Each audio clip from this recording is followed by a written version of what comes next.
Hello, mga kamaster, maraming salamat po sa lahat ng tumatangkilik ng Number 1 Supreme Warrior.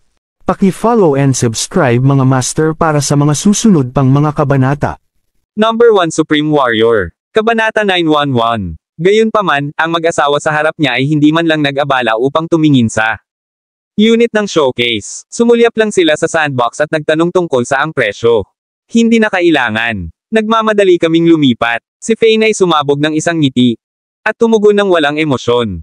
Well, kung magbabayad ka ng buo, tiyak na doon ay magiging isang diskwento para sa iyo. Ang kumpanya ay nagsusulong ngayon ng cashback para sa ang mga unit na ito. Kaya, magiging 110 milyong bucks bawat unit. Ang bata at maganda. Ang sales girl ay nakabiti ng isang ngiti sa kanyang mukha, ngunit binulong sa loob ng kanyang puso, huwag sabihin. Ako ay talagang nagpaplano na bumili ng isang villa. Ito ay tiyak dahil sa presyo ng mga villa na ito, halos hindi nila maibenta kahit isang unit bawat buwan. Gayunpaman, kung matagumpay silang magbenta ng isang unit, ang komisyon para doon. Ang buwan ay magiging maraming, 110 milyon bawat unit. Kaya kung bumili ako ng 20 unit, ito ay maging 2.1 bilyon, di ba? Matapos makalkula sa kanyang utak, sumagot si Fane sa A. Walang malasakit na tono. 20 unit. Ang magandang sales girl ay naglabas ng isang malalim. Huminga ng sorpresa, nag-aalinlangan sa kanyang sariling mga tainga na narinig niya ng mali. Ito ay hindi 20 bucks o 200 bucks ngunit freaking 2.1 bilyon. Maaari ba na ang mag-asawang ito ay nagmula sa isang mayamang pamilya? Oo. Ang panig na ito, ang gilid malapit sa gate. Gusto ko ng 20 unit. Ngunit, mayroon akong isang maliit na pabor na magtanong. Pagkatapos pag-isipan tungkol dito, itinuro ni Fane ang sandbox at binigkas. Ano ito? Ang sales girl. Malakas na bumagsak, iniisip na maaaring ang taong ito bago ang kanyang pagtatakda. Isang bitag. Sinusubukan ba niyang gumawa ng masama sa kanya? Pagkatapos ng lahat, siya ay naging pagdinig na ang ilang mga thugs at B***stars ay palaging nagustuhan na mangulol sa mga sales girls tulad sila. Ang mga kaisipang ito ay naging mas mahirap sa kanyang puso kaysa dati, hindi niya magawa. Tulungan ngunit mag-alala para sa kanyang sarili. Natatakot siya na si Fane ay isa sa mga iyon. B***stars. Ngunit ang mga alalahanin sa lalong madaling panahon ay hamupa nang makita ang isang babae na nakatayo sa tabi. Kay Fane Selena, naramdaman niya na labis siyang nag-aalala. Walang mga salita ang makakaya. Ilarawan ng pagiging kaakit-akit at kagandahan ni Selena. Ang nasabing babae ay daan-daang beses na mas mahusay na naghahanap kaysa sa kanya, paano magkakaroon ng maruming mga saloobin si Fane kung kailan. Siya ay may napakagandang asawa sa kanyang buhay. Bukod, kung nais talagang gawin ni Fane isang bagay na masama sa kanya, hindi niya ito gagawin sa harap ng kanyang asawa, di ba? Maaari bang isama ng developer ang 20 unit na may mga pader? Paghiwalayin ang aming villa mula sa iba. Hindi ito dapat maging isang problema, di ba? Nagbigay ng ilaw si Fane. Ngumiti at pagkatapos ay dahan-daang binigkas ang kanyang kahilingan. Ito, maaari itong gawin. Ito ay maliit lang ang bagay. Makikipag-usap ako sa aming manager ngayon, at maaari kang tumingin. Ang mapa dito, piliin ang unit na gusto mo, at bilugan ito ng panulat na ito. Ang bata. Kinuha ng sales girl ang isang panulat, isang leaflet ng mga villa pati na rin ang mapa ng layout. Siya. Ibinigay ang mga ito kay Fane habang siya ay nagsalita. Hiniling niya kay Fane na bilugan ang unit na gusto nila. Walang freaking way. 20 unit. Narinig ko ba ito ng tama? Ang iba pang dalawang sales girls na pinag-uusapan ni Fane sandali na ang nakaraan ay sumabog. Sa pamamagitan ng tatlo at naririnig ang pag-uusap, ang kanilang mga panga ay bumabasa. Ang lupa at ang kanilang mga mata ay pinalawak na kasing laki ng mga sarsa. Nag-alinlangan sila sa kanilang tainga 20 unit ng villa. Ang komisyon ng mga 20 unit na ito, para sa kanila, ay maging, Sir, walang problema, talagang walang problema. Nag-ikot ka na ba? Ang manager ng tindahan at ang batang sales girl ay lumitaw bago muli si Fane. Maingat na tinanong ng manager, na may kaguluhan, kasiyahan, at kagalakan na plastered sa buong mukha nila. Pagkatapos ng lahat, kung ang mga 20 unit na ito ay nabili, ang manager maaaring makatanggap ng maraming mga bonus, kahit na hindi ito magiging katulad ng kung ano ang tatanggap ng batang sales girl. Yup! Tapos na ito, 20 unit lang ang mga ito. Hayaan Lagdaan ng kontrata. Si Fane ay nagbubo ng walang tigil habang ibinibigay niya ang panulat at leaflet sa ibang partido. Kabanata 912. Mag-sign, pirmahan ang kontrata. Ang manager ay nakuha. Hindi kailanman sa kanyang buhay. Nakita ba niya ang napakabilis na pagbili? Tumigil ka sa gibbering. Wala akong oras. Kailangan ko pa ring bumili ng ilang mga gamit sa bahay mamaya at kakailanganin kong ilipat ito. Hapon. Nais mo bang ibenta o hindi? Si Fane, sa kabilang banda, ay hindi. Aliwin pa ang manager ngunit binaril siya ng isang nakamamatay na sulyap. Si Fane ay walang tiyaga. Ang manager ay nababalot muli. Siyempre, Ginoo, Bezer, na hindi ko pa nakita ang isang mapagbigay na taong katulad mo. Bumalik ang manager. Sa isang ngiti sa kanyang mukha, samantala, ang sales girl ay nakakakuha ng kontrata. Higit sa transaksyon. Isang maliit na ngiti ang lumitaw sa mukha ni Fane habang sinabi niya sa manager, sa pamamagitan ng paraan, ang lahat ng mga benta na ito ay dapat na kredito sa bata.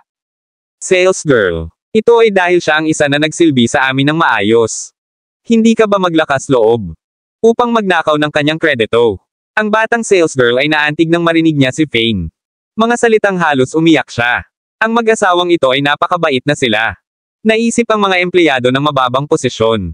Huwag kang mag-alala, hindi ito mangyayari. Dahil ang mga bonus ng manager ay nakasalalay sa kabuuang benta ng bawat buwan. Kahit na, kung nais kong kumuha ng kredito para sa mga benta ngayon, magiging walang silbi at walang kahulugan. Ang manager ay kumalas at tumugon.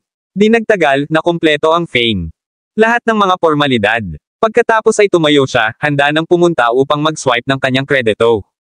Card para sa pagbabayad. Gayunpaman, sa sorpresa ng lahat, hinailan ni Selena ang kanyang manggas. At bamulong, I swipe ang aking card. Ang mga bahay na ito ay binili para sa Taylor. Pamilya, kaya natural, dapat itong bayaran gamit ang pera ng pamilyang Taylor. Panipi. Sige, mahal, dahil sinabi mo ito, hindi ako makikipagkompetensya sa oras na ito. Pa rin, anuman ang akin ay sa iyo at sa iyo ay akin. Kinuha ni Fane ang kanyang balikat habang siya ay nagsalita. Isang malumanay na ngiti na nakalagay sa kanyang mukha. Ang dalawa. Ang mga saleswomen na nanunood ng eksena sa gilid ay ganap. Hindi nagsasalita. Ito ay isang 2.1 bilyong bayarin, at ang mag-asawang ito ay talagang nakikipagkompetensya. Upang bayaran ang bayarin. Parang ang mag-asawang ito ay hindi maikli ang pera, marahil. Ang pagbili ng isa pang 20 unit ay hindi magiging isang problema. Matapos mabayaran ang pera. At nakumpleto ang mga formalidad, tinanong ng manager ang lahat ng mga empleyado na linya sa dalawang hilera, binabati sina Fane at Selena, at nakita ang mga ito sa tindahan. Mapahamak, ang mga mayayaman ay talagang may malalim na bulsa, ha? Ang manager ng ang departamento ng benta ay tumingin sa likuran ni Fane at Selena na may isang naiinggit. Tumingin ang manager pagkatapos ay gulong sa paligid at humarap sa batang sales girl. Carol, sabihin ko ito sa iyo, opisyal ka na ngayong isang permanenteng kawani. Miyembro gayon din, tatawagan ko ang general manager at ipagbigay alam sa kanya ang tungkol sa ngayon. Insidente at payuhan siyang itaguyod ka sa posisyon ng supervisor. Ito lang. Nangyayari na kulang tayo sa isang supervisor. Ako, maraming salamat. Salamat. Sobrang, Ginoo. Labis na nagulat si Carol na ang kanyang dila ay nakatali. Sa simula, hindi niya inakala na sina Fane at Selena ay makakaya ng isang bilya, hayaan. Nag-iisa 20. Gayunpaman, sa isang mapagpakumbabang pag-iisip ng pagkuha nito bilang isang kasanayan sa negosyo, sumulong siya at nagsilbi silang maayos. Hindi niya inaasahan iyon. Ang dalawa sa kanila ay nagbago ng kanyang kapalaran sa loob lamang ng kalahating oras. Ang mga komisyon ng ang mga 20 bilya na ito ay sapat na para sa kanya upang bumili ng 2 bahay at maaaring payagan pa siya upang makatipid ng maraming pera. Ito ay karaniwang isang himala upang maging mayaman. Sa kalahating oras lamang. Bukod dito, ang sweldo at bonus sa pagtatapos ng taon para sa ang posisyon ng supervisor ay natitirang. Hindi, Ginoo, narito na lang siya. Mas mababa sa isang buwan, paano siya magiging isang supervisor? Ang 2 saleswomen ay maaaring hindi na pinipigilan pa, lumapit sa dalawa at tinanong ang manager. Sa isang sobrang tono. Ang batang sales girl ay nakuha na komisyon ngayon na kung saan sila ay naiinggit at nagseselos, at ngayon ang talagang nais ng manager na gawin siyang isang supervisor. Hindi nila magawa. Aprobahan ang bagay na ito. Pagkatapos ng lahat, ang dalawang saleswomen ay nangangako. Mga kandidato para sa posisyon ng supervisor. Hindi lamang sila mga kawani ng veterano ngunit napaka nakikilala at madalas na naobserbahan kung paano pumasok ang mga customer sa kanilang shop. Kung sa mga sports car o sedan at tinansyang halos kung aling unit ang ibebenta. Sa kanila, alam nila kung paano pumili ng mga customer. Gayunpaman, hindi nila inaasahan na ngayon ay napalampas nila sina Fane at Selena ang panghuli marumi na mayaman. Mga customer, Kabanata 913. Narito siya ng mas mababa sa isang buwan, kaya ano ang mali doon? Ang kanyang benta. At ang pagganap ngayon ay isang bagay na hindi mo makamit. Kayong dalawa ay kasama. Ngayon lang siya sa pasukan, bakit hindi kayong dalawa ang nag-abala sa paglilingkod sa dalawang customer at gumawa ng ganitong pagbebenta? Nag-retort ang manager. Hindi niya magawa. Mag-abala sa kanilang sama ng loob sa halip, umalis siya upang mag-ulat sa general. Tagapamahala tungkol sa insidente ngayon. Ang dalawang saleswomen ay nagpalitan ng sulyap. Sa ngayon, wala silang makaramdam ng anuman maliban sa panghihinayang. Samantala, sa oras na ito sa Gin City, ang pinuno ng pamilyang Lambert, pati na rin Petronem. At ang mga matatanda, ay natipon ng magkasama. Hindi namin mahawakan si Lucas. Ako. Natatakot na may nangyari na masama. Sinusubukan naming makipag-ugnay sa kanya. Para sa mga nakaraang araw. At hindi lang siya, hindi rin namin makikipag-ugnay sa iba pang tatlo. Ang pinuno ng Freeman ay darating upang magtanong sa amin kung nasaan ang kanyang anak na babae Snow Freeman. Sumama si Snow kay Lucas. At responsibilidad ni Lambert na panatilihing ligtas siya. Ang pinuno ng Lambert. Sumimangot ang pamilya. Ang kanyang mga tampok ay labis na hindi kasiya siya. Ang pagkawala ng tatlo. Sinira na ni Lamberts ang mga puso ng mga miyembro. Bukod dito, Lucas. Si Lambert ay anak ng pangalawang master ng pamilyang Lambert. Kaya nila, hindi mahawakan siya sa nakaraang ilang araw, malamang na sila ay patay. Ang pagkamatay ni Snow Freeman ay lumala sa sitwasyon. Niebe. Ay ang kasintahan ni Lucas at ang dalawa ay nagpasya na magpakasal sa lalong madaling panahon. Gayunpaman, walang inaasahan na ang mga masasamang bagay ay mangyayari sa kanila dito. Oras. Nagpunta sila sa gitnang lalawigan. Mukhang nagpapadala ng aming mga kalalakihan. Suriin ang bagay na ito ay ang tanging paraan. Ang isang matandang lalaki sa wakas ay nakipag-usap sa isang mapait na ngiti sa kanyang mukha. Ang gitnang lalawigan ay isang maliit na lungsod lamang. Anong uri ng? Ang tao ay maaaring patayin ang apat sa kanila. Ang ibang tao ay tumugon sa agad na mungkahi ng matandang lalaki. Ang pinuno ng pamilyang Lambert ay nag-isipan at pagkatapos ay sinabi, sa gitnang lalawigan, ilang 8 star o 9 na bituin, at ang Diyos ng digmaan ay may kakayahang patayin sila. Nagpunta sila sa gitnang lalawigan upang pumatay Ivan Taylor dahil hindi nila inaasahan na buhay pa si Ivan. Ngunit, ito. Oras na sila. Ang grand wedding na ginanap ng pamilyang Taylor, ay narinig na ang manugang ay ang eksklusibong doktor ng mga Diyos ng digmaan. Iyon ang dahilan kung bakit lahat ng 9 na dakilang Diyos ng digmaan ay dumalo sa kanyang kasal. Panipi. Ang Grand Elder ng tumahimik sandali ang pamilya Lambert upang pag-isipan ang ilang bagay, at pagkatapos sinabi, kaya, sa palagay ko si Lana Zex, ang Diyosa ng digmaan sa gitnang lalawigan ay mayroon. Pinatay sila. Mapahamak. Paano ito makakasakit sa Lana Zex sa pamilyang Lambert? Dahil lamang sa ilang tao na nagngangalang Fane. Hindi ba niya alam na may higit pa? Napakahusay na pagbak sa amin. Ang pangalawang Grand Elder Bart. Kanya. Ang sama ng loob ay lumaki sa loob niya tulad ng isang tumor. Ang pangatlong Grand Elder ay hindi nagsalita kahit ano, ngunit ang kanyang mukha ay ang pinaka-hindi kasiya siya sa iba pa. Siya ay walang iba kundi ang ama ni Lucas Lambert. Ang pag-iisip ng kanyang anak na patay ay sanhi ng paghihirap sa sakit ng wrenching sa kanyang puso. Ngayong hapon ay pupunta ako upang magkita sa pamilyang Freeman, hilingin sa kanila na magdala ng ilang magagandang mandirigma, at sumama sa amin sa gitnang lalawigan. Siguro ang ulo mismo ay pupunta dahil sa pagkamatay ng kanyang anak na babae. Ang pangatlong Grand Elder si Hugh Lambert ay nagbagsak sa kanya.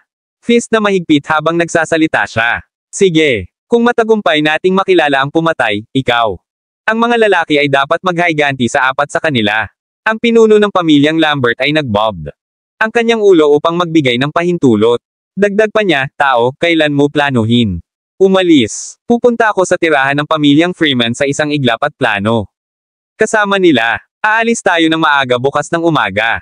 Si Tao ay madilim ang lahat ng habang Matapos tapusin ang kanyang pangungusap, umalis siya. Sigh. Ang ulo ng. Ang pamilyang Lambert ay hindi makakatulong ngunit huminga lamang ng isang malalim na buntong hininga. Kabanata 914. Si Fane at ang iba pa ay lumabas upang bumili ng pang-araw-araw na mga gamit bago mamili para sa bagong kotse. Pagkatapos ay nagsimula silang gumalaw ng maligaya. Kasabay nito, sa isa sa ang mga villa na matatagpuan sa kapitbahayan ng villa, ang isang magandang superstar ay hindi makakatulong. Ito ngunit upang magreklamo sa isa pang kagandahan. Ito ay sobrang kakatwa. Nakita ko ang developer. Ang pag-order para sa isang pader ay itatayo sa aking pagbabalik. Kapag nagpunta ako upang magtanong tungkol sa sitwasyon na sinabi nila sa akin na may bumili ng 20 villa sa isa. Pumunta at hiniling silang magtayo ng pader upang palibutan ang lugar. 20 villas. Ang kagandahan sa kabilang panig ay huminga ng malalim. Ang taong ito ay dapat na mayaman at napakahusay upang makaya ang napakaraming mga villa. Well, maraming mayaman. Ang mga tao dito sa lunok na lungsod na ito ay itinuturing na normal. Ang iba pa, hinahabol ng magagandang ginang ang kanyang mga labi at nagsimulang magreklamo, ito ay normal. Ngunit wala ka doon upang makita ito mismo. Matapos ilagay ng taong ito ang pader. Ang lugar ng afforested na maaari nating isagawa ang mga aktibidad ay mababawasan. Binili ang pag-aari na ito dahil gusto ko talaga ang mga berdeng lugar. Ngayon na ito. Ang tao ay nagtayo ng isang pader sa paligid ng 20 villa, ang aming mga tahanan ay nasa tabi mismo. Ang pader. Ang Blake Knight ay maaari lamang ngumiti ng mapait. Well, ano ang magagawa natin? Ang mga taong katulad natin ay maaari lamang tanggapin ang ating kapalaran. Isang tao na maaaring bumili ng napakaraming.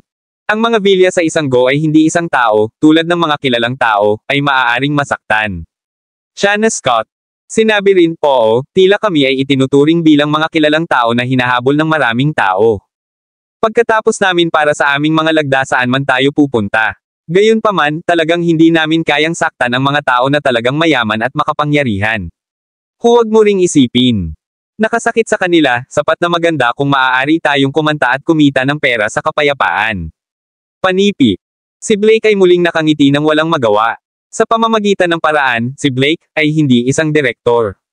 Hilingin sa iyo na sumali sa kanyang pelikula. Paano ito naisip mo ba ang tungkol sa paglipat? Panipi. Inisip ito ni Chana at nagtanong. Pagkatapos ng lahat, maraming mga mang-aawit ang nangangarap ng paglipat sa mga bituin ng pelikula. Makikinabang ito sa kanilang karera sa hinaharap. Kung ang pelikula na kanilang kinukunan ay naging sikat, ito ay isang magandang pagkakataon upang lumago ang kanilang kita. Iba sa imahinasyon ni Chana, nagsimulang magreklamo si Blake. Huwag mo ring banggitin ang bastard na iyon. Siya ay isang maruming matandang lalaki. Tanong niya sa akin. Para sa isang pagkain sa ibang araw na may dahilan na nais niyang talakayin ang ilan. Mga detalye tungkol sa karakter. Lumiliko, ito lang ang dalawa sa amin at ang lalaking iyon. Nagsimulang hawakan ako kaagad pagkatapos kong magsimulang kumain. Galit na galit ako kaya lumingon ako. Sa paligid at kaliwa. Bamantong hininga, 9 sa 10 direktor ngayon ay mga babaeng babae. At mahirap talaga para sa amin na makilala ang isa na hindi. Sa palagay ko ito ay pinakamahusay kung tayo magpatuloy sa pag-awit at paggawa ng mga talaan. Hindi bababasa, ang industriya na ito ay marami. Malinis. Bamantong hininga si Chana at nagsalita ng isang pahiwatig ng walang magawa. Ang mga nag-develop ay kumilos ng mabilis. Kinabukasan ng si Fane at ang kanyang pamilya. Nagising, tapos na ang mga pader. Tinanong ko na si Skyler at sa kanya. Mga alagad upang makatulong na makakuha ng balita tungkol sa scale ng dragon. Hayaan na ang magagawa natin. Kumuha ng ilang mga pahiwatig sa lalong madaling panahon. Lumakad sila na kay Fane at sinabi sa kanya. Sige. Tumango si Fane at naglakad papunta kay Selena. Selena, maglakad-lakad tayo. Na maaari nating pamilyar ang ating sarili sa kapaligiran. Pagkatapos ng lahat, ang Taylor. Ang pamilya ay mananatili dito sa mahabang panahon. Ngumiti si Fane at sinabi. Kay Selena. Tumango si Selena. Oo naman, lalabas na ako at tumingin. Nais na tumingin sa paligid ng lugar na ito at tingnan kung mayroong kahit saan angkop para sa amin. Upang simulan ang ilang mga negosyo upang hindi tayo mag-aaksaya ng oras. Fane, Selena, at hindi nagtagal ay naglakad palabas sila na. Wala silang ideya na noong sinimulan nila ang kanilang paglalakad. Makikita nila ang dalawang magagandang kababaihan na lumalabas mula sa pintuan at ito Mukhang mamimili sila. Whoosh! Sa sandaling ito, dalawang kotse. Tumigil sa harap nila at maraming lalaki ang bumaba. Pinigilan nila ang mga batang babae at malapit nang ipasok ang mga ito sa kotse. Tulong! Si Chana ay labis na natakot at agad na nagsimulang sumigaw ng malakas habang nahihirapan. Gayunpaman, ang kanyang mga pakikibaka ay hindi gumana dahil mayroong 3 hanggang 4. Pinipigilan siya ng mga lalaki. Kabanata 915. Sa tabi ni Chana, nahihirapan din si Blake na malaya sa mga taong ito. Pareho silang umalis sa bahay upang mamili. Mayroon sila mga salaming pang-araw at walang anumang mga bodyguard sa kanila. Sino ang nakakaalam niyan? Makikipagkita sila sa gayong kakilakilabot na insidente sa lalong madaling panahon na lumabas sila ng bahay. Paano maglakas loob ang mga taong ito ay nakidnap sa mga pangkaraniwan sa ilalim ng malawak na liwanag ng araw? Hindi makakatulong sila na at nagsimulang mag-aalsa. Humakbang siya at sumipa maliit na pebble na nakita niya sa tabi ng kalsada. Ang bato ay lumipad pasulong at tinamaan ang isa sa anghita ng mga kalalakihan. Ang lalaki ay nasa sobrang sakit na halos lumuhad siya. Sa lupa, sino ang gumawa nito? Sinusubukan mo bang patayin ang iyong sarili? Panipi. Ang galit na galit ang tao. Lumingon siya sa paligid at ang kanyang mga mata ay naiilawan. Nang makita niya si Lana na tumatakbo papunta sa kanya. Oh my, ito ay isang sexy at medyo ginang. Nagpapakamatay ka ba? Dalhin ang isang ito sa amin, marahil ang aming direktor magugustuhan din siya. Panipi. Ang isa pang lalaki ay nagsabi ng isang ngiti sa kanyang mukha. Tama iyon. Napakagandang katawan niya. Haha, baka sikat lang siya kung magbituin siya sa pelikula. Panipi. Maraming mga kalalakihan mula sa pangkat na iyon ng mga tao ang pansamantalang bitawan habang ang iba ay patuloy na humawak kina Blake at Chana. Nagtataka ako kung bakit. Ang kanilang mga tinig ay tunog na pamilyar, ito ang mga ito. Sinulyapan ni Fane ang duo. Siya. Kinikilala ang mga ito kahit na mayroon silang mga salaming pang-araw. Lana. Natalo ang mga taong may ilang mga galaw lamang. Nahulog sila sa lupa at nagsimulang umungol sa sakit. Anong uri ng direktor ito? Nagpapakamatay ba siya? Paano? Manggahas siyang makidnap ng isang tao sa ilalim ng malawak na liwanag ng araw. Pinahiya nila na ang mga taong iyon.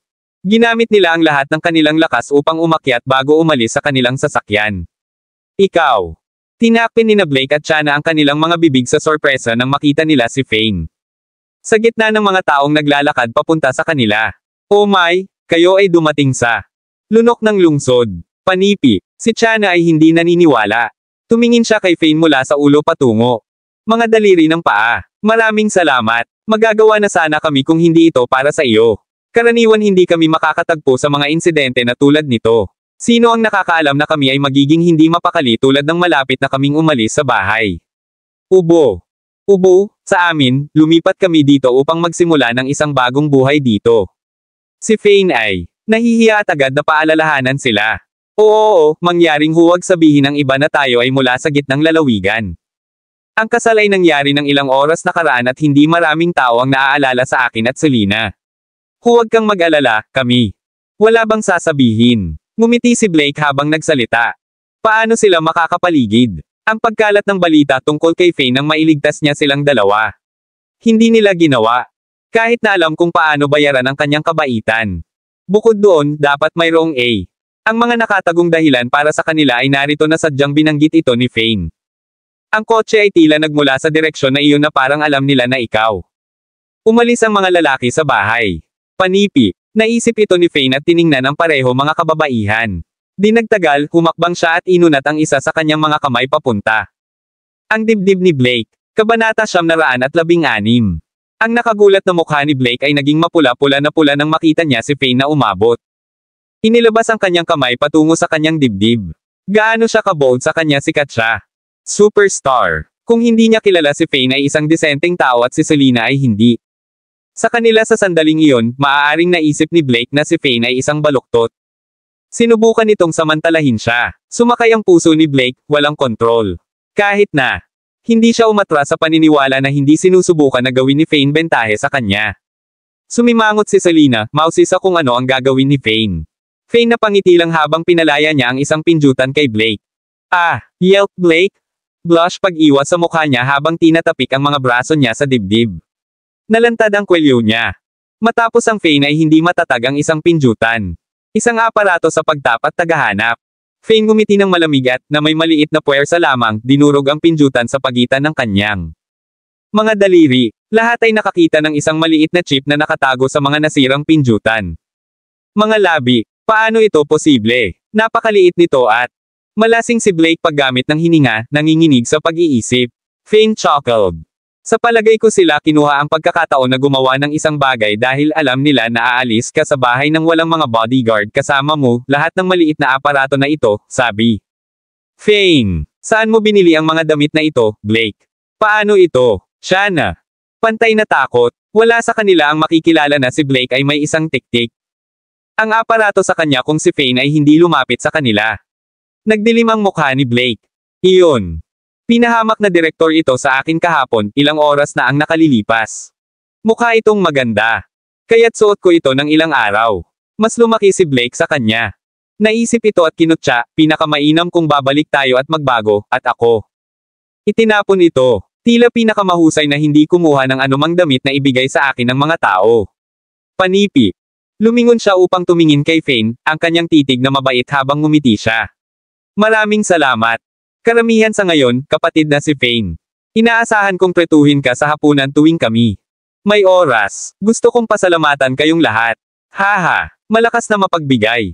Sa iyo, ito ang aking pangalan ng card, tawagan mo ako kung darating pa rin ang bastard director na iyon. Nagiging sanhi ng problema. Dahil kapitbahay na tayo ngayon, mabilis akong makarating sa iyo. Tulong. Ngumiti si Fane at ipinasa ang kanyang name card sa kanila. Una siyang walang pangalan. Mga card, ngunit gumawa si Tanya para sa kanya nang magtrabaho siya bilang pamilyang Drake. Bodyguard. Nagdala siya ng ilan sa kanya upang mas madali itong maging. Ipasa ang kanyang pakikipag-ugnay sa ibang tao. Maraming salamat, Blake at Chana. Nagpalitan ng sulyap at nasisiyahan. Agad silang nagpalitan. Mga kontak kay Fane at ang iba pa. Sa pamamagitan ng paraan, kapatid na si Fane, ikaw. Manatili din sa kapitbahayan na ito, di ba? Aling gusali ang iyong tinutuluyan? Panipi. Tanong ni Blake, ang pagyusisa ay lumubog habang binanggit ni Fane na sila ay kapitbahay. Ako. Live dito, sa lugar na ito na napapaligiran ng dingding. Itinuro ni Fane ang lugar sa likuran niya. Ano, sina Blake at Chana ay nakakuha ng paghahayag. Ito ay kahapon lamang na pareho silang nag-uusap tungkol sa kung sino ito, mayaman na sapat na. Nabili ang napakaraming mga bilya sa isang go. Nag-ungol pa sila sa kung paano tulad ng isang bawasan ng pader ang kanilang greenery ng malaki. Namangha sila kung kailan. Inihayag ni Fane na siya at ang kanyang asawa na bumili ng lugar na iyon. Kabanata 917. Ikaw, mayaman ka talaga. Sabi ng ngumisi kay Chana. Sige noon, kapatid na si Fane. Mangyaring sumali sa amin para sa hapunan kapag inaanyayahan namin kayong lahat. Panipi. Blake ngumiti at lumakad pabalik sa kanilang mga bahay kasama si Chana. Kailangan kong bumalik at baguhin. Sige. Tumanggaw si Fane at sumang-ayon ng may ngiti. Pagkatapos ng lahat, sila ay sikat na mga kilalang tao sa klase, at hindi ito mag-iingat kung siya ay itago. Pagtanggi sa kanila kapag paulit-ulit nilang nabanggit na nais nilang pasalamatan siya. May pagkain. Tila ang lunok ng lungsod ay hindi ganoong mapayapang lugar, din. Panipi. Bulalas ni Selena habang ang tatlo sa kanila ay lumakad. Makatarungan iyon. Ang lugar na ito ay kilala rin bilang lungsod ng martial arts ng maraming mga masters at makapangyarihang tao. Magtipon dito. Mayroong palaging balita tungkol sa kung gaano kalakas ang mga angkan o pamilya. Palakihin o pinupunasan, sabi ni Lana na may ngiti sa kanyang mukha. Lungsod ng martial arts. Ang lungsod ng lungsod ay may ganoong pangalan. Sumimangot si Selena, siya ay hindi pa naririnig yun dati. O, hindi pa alam ni Sister Selena ang tungkol dito. Mayroong maraming mga makapangyarihang tao sa mundong ito. Sa lungsod na ito ng Marshall. Sining, maraming tao ang nagtrabaho bilang mga bodyguard o binuksan ng martial arts club. Mula noong sinaunang panahon. Ito ay isang lumang lungsod, kaya maraming mga masters dito. Dahil sa mga sinaunang kasanayan na ito, nais ng mga tao dito na magsanay ng martial. Sining upang manatiling malusog, may tiyagang ipinaliwanag ni Lana kay Selena habang naglalakad sila. Oh, nakikita ko. Wala akong ideya na ang lungsod ng lungsod ay tulad ng isang kagiliw-giliw na lugar. Panipi. Nagsalita si Selena na may malalim na pagsasakatuparan. Ayos lang, hindi ko kailangang alagaan lahat ng ito.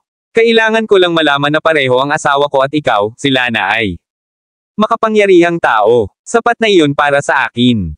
Siyempre, pagbibigay ng pakiramdam ng ang seguridad sa aking asawa ay dapat. Nag-shock si Fane, at nag-usap ang trio habang sila naglakad, pamilyar sa lugar. Kasabay nito, Tanya, si Sharon, at Yvonne ay umiinom ng kape sa isang kafe na tila nababato. Bumantong hininga. Bakit hindi sinabi sa amin ni Fane na aalis siya? Maaari kaming magkaroon ng isang farewell pagtitipon. Sa pag-iisip ni Fane, naalala ni Tanya kung paano si Fane kinuha ang kanyang unang halik ng hindi sinasadya, at sa paano man ay naramdaman niya ang isang piraso ng kanyang puso ay nawawala. Tama iyon. Ang taong iyon ay may katapangan na umalis ng tahimik sa buong pamilyang Taylor nang hindi nagsasabi sa amin ng isang salita. Kinutya si Yvonne. Well, ano ang magagawa natin? Murmured Sharon. Ayaw niya sa amin. Huwag mag-abala sa pagtanggi nito, nakikita ko kung paano kayong dalawa na kumakalat kay Fane. Kayong dalawa lang. Ayokong aminin ito. Nonsense. Pinahit ni Tanya ang kanyang mga mata, tumanggi. Aminin ito. Tama iyon. Ang taong iyon ay pipi, at hindi ko siya gusto. Huminto. Yvonne, kahit na siya ay mapait sa pag-iisip, si Fane ay isang taong walang kamali-mali.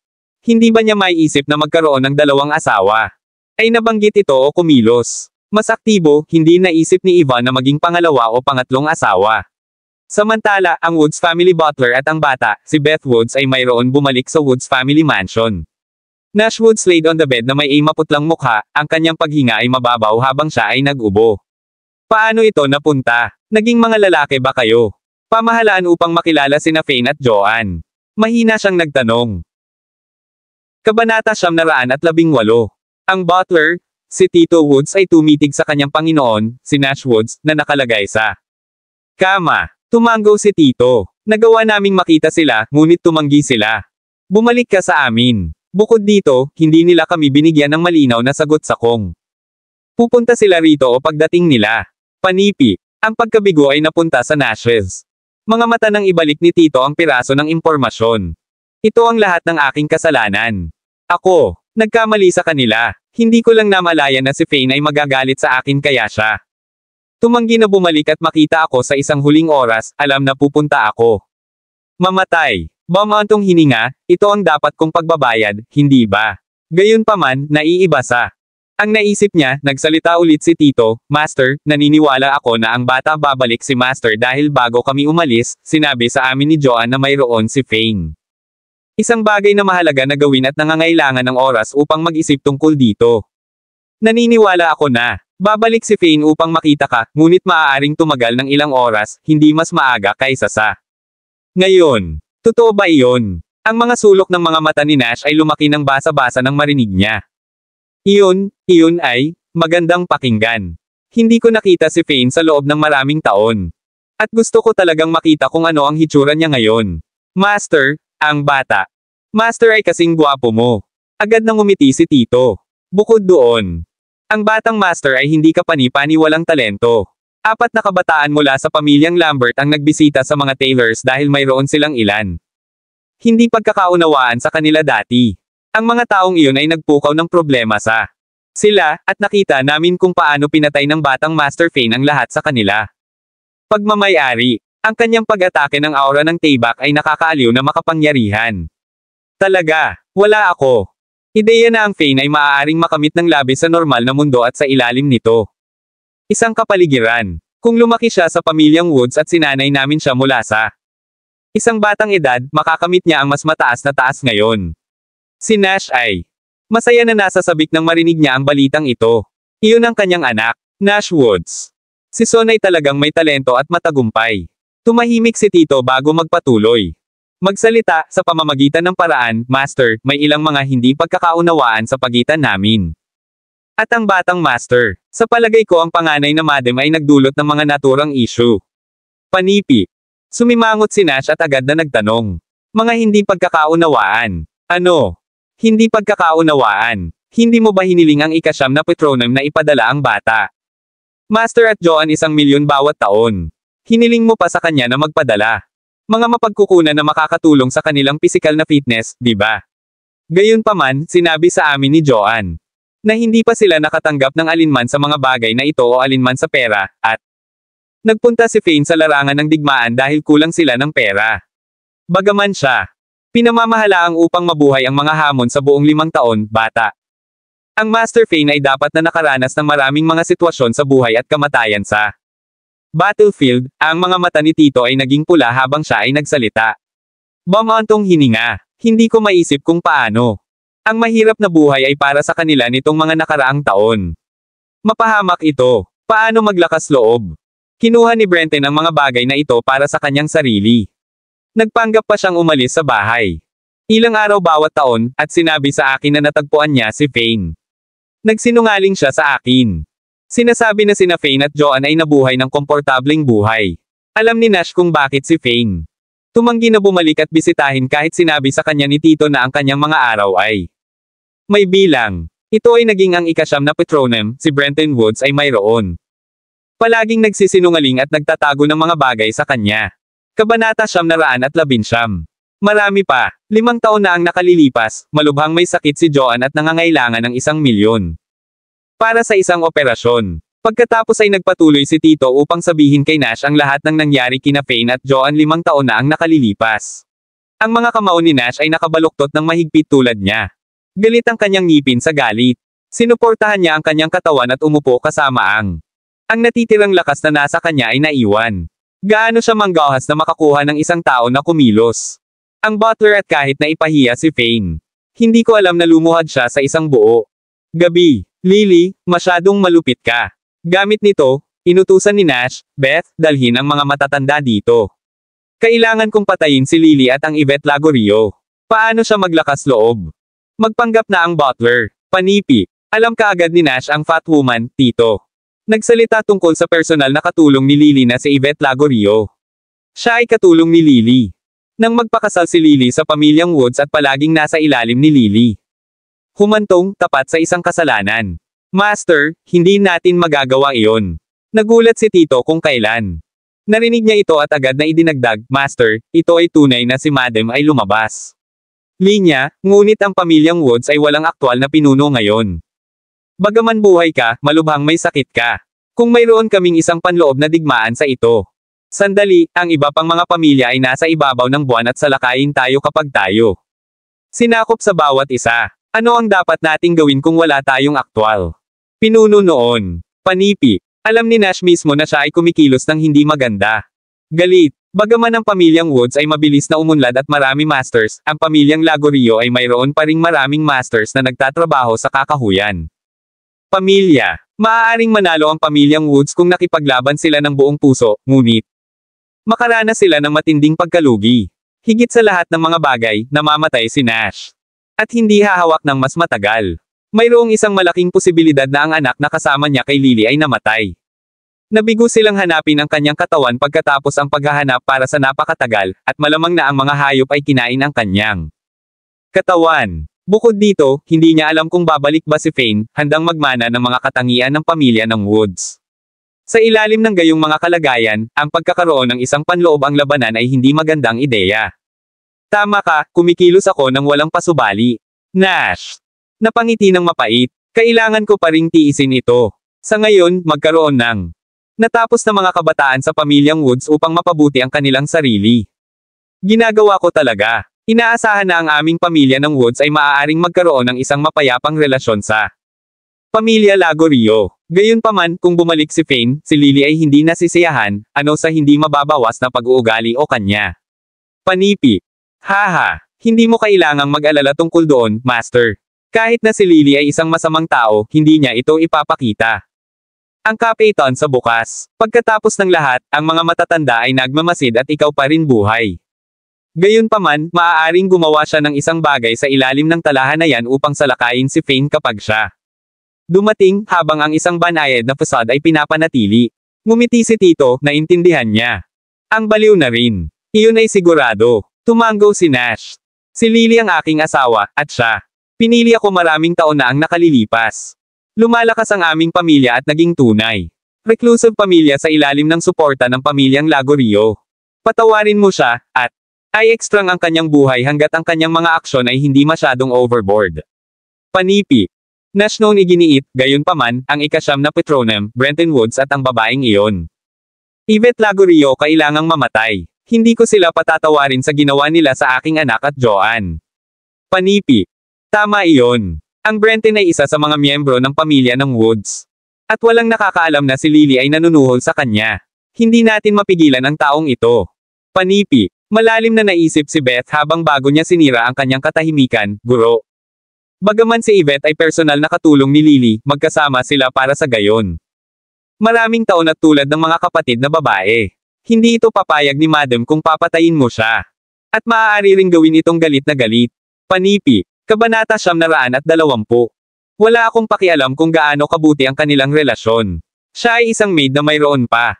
Goal upang tretuhin ang aking anak na malupit. Hindi lamang siya nagpanggap na ang butler, ngunit pinahiya pa siya at pinaluhod siya sa labas para sa buong gabi. Si Faye ng aking anak, at kailangan kong maghayganti sa kanya. Panipi. Ang mga kamao ni Nash ay humigpit. Pagkabalisa, sumang-ayon si Beth kay Nash, kaya tumanggaw siya at iminungkahi, oo, ngunit hindi pa ito tamang oras. Maghintay tayo hanggang sa dumating ang batang Master Fane over, sa palagay ko mas mahusay na makahanap ng isang dahilan upang patayin siya kung siya ay nang ahas na mapahiya. Yang Master Fane kapag narito siya. Sa ganoong paraan, maaari kang maghayganti sa bata. Master Fane para makita niya, at malalaman niya kung magkano ang iyong pag-aalaga.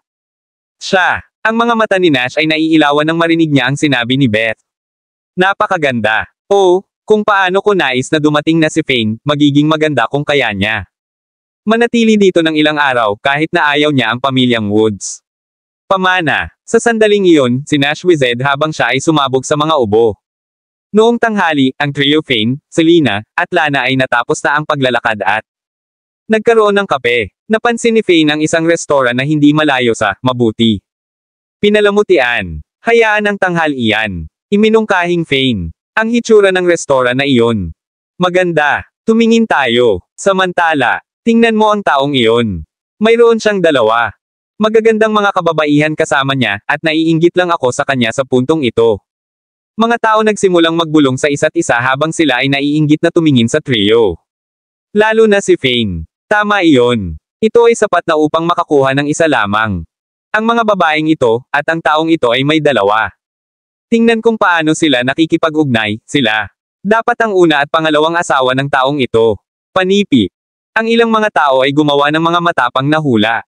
Habang nakatitig sila sa dalawang magagandang kababaihan. Natagpuan ni Fane ang isang mesa sa tabi ng bintana. Kapag pumasok na sila sa restoran, at naupo sila. Isang waitress ang dumating. Kasama ang menu. Ang pinggan dito ay talagang mahal. Bulalas ni Selena bilang. Tumingin siya sa menu. Ang parehong pinggan ay 50% na mas mura kapag sila ay nasa gitnang lalawigan. Iyon ay nagpakita ng gasto sa pamumuhay ng lungsod. Ay mas mataas kaysa sa kung saan sila nagmula. 4 na lalaki sa isang mesa na hindi kalayuan. Malayo ng labis kung ano ang sinabi ni Selena. Isa sa mga kalalakihan, nakasuot ng damit na may branded, ngumiti at lumakad. Mahal ako, maganda ang ginang, ikaw ba? Isipin na ito ay mahal. Ang mga pinggan sa restoran na ito ay nagkakahalaga ng isang maganda penny, ngunit masarap sila. Bukod doon, ang mga dekorasyon ay talagang medyo, kaya ang kanilang negosyo ay mabuti. Maraming mga mayayaman ang gustong kumain dito. Panipi. Maraming salamat mga kamaster sa walang sawang pagsusubaybay, isang like, share, and subscribe naman dyan mga kamaster. Abangan ang susunod pang mga kabanata.